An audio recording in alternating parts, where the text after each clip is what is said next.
আগের দিনের left over মাংসের তরকারি, যে কোনো মাংসের হোক না কেন, সেটা দিয়ে তোমরা খিচুড়ি রান্না করে কে কে খাও বলো তো? আমি তো এটা খুব এনজয় করি।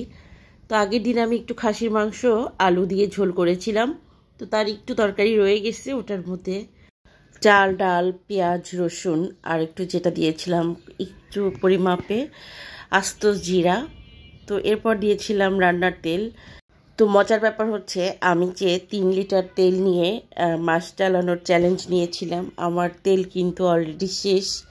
মোটামুটি আমি 20 দিনের মতো খুব চেষ্টামি করে চালাতে পারছি, এর মধ্যে আবার 2-3 দিন রান্নাও করিনি। হ্যাঁ, তো আমাকে দিয়ে অ্যাটলিস্ট এসব চ্যালেঞ্জ হবে না।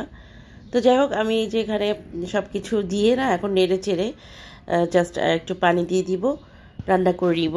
আমি যখন খিচুড়ি রান্না করি সব সময়ের জন্য যেটা করি, একটু ডালটা বেশি দিই। খিচুড়ির মধ্যে ডাল দিলে একটু বেশি করে দিলে টেস্টটা কিন্তু বেশ ভালো আসে।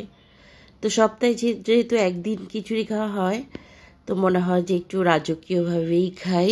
তো আমার খিচুড়ি কিন্তু অলমোস্ট হয়ে গেছে, তো আমি এখন নেড়ে চেড়ে একটু দমে দিয়ে দিব।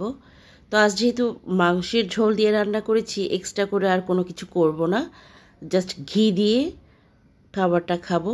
তো আলহামদুলিল্লাহ, সকালের নাস্তা ডান।